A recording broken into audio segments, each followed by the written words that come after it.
Now in this video, we are not going to learn anything new. All that we are trying to do is, we are revisiting all those time and space complexity that we have already learned in the previous videos.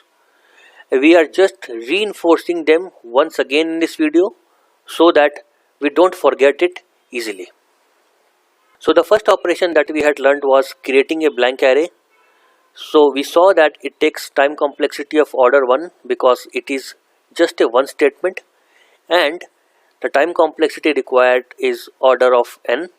Reason is the n is the size of the array, so we need that many cells. The next operation that we learned is inserting a value in array. So insertion took order of 1 time and space complexity was order of 1, because we can directly go to any of the cells out there and insert a value. So it's a constant time operation. The next operation that we saw was traversing a given array.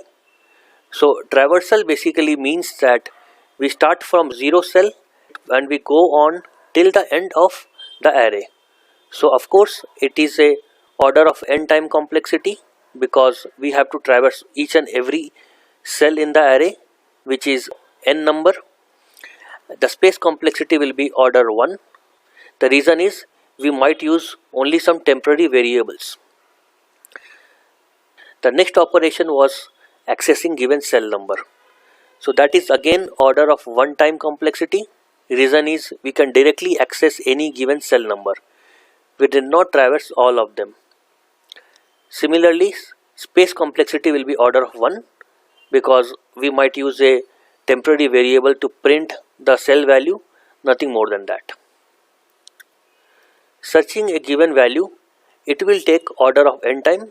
Reason is, in the worst case, we might have to start from 0 and go on till the last cell in this array.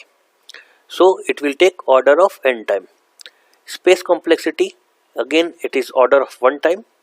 Reason is that we will use only temporary variable to do some computation or printing work, nothing more than that.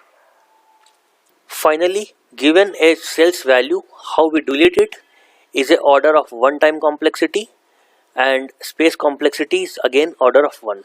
The reason is that we can go directly to that cell and update its value to minus 2.31 or 0 or whatever you want.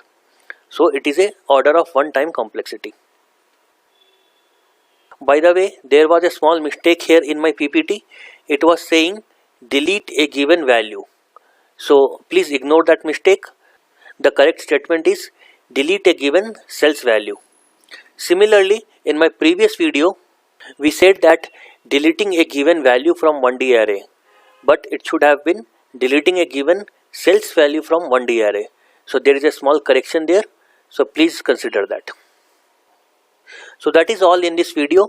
In the next video, we'll see how does the Java code of all this algorithm looks like. Thanks for your time. See you in the next video.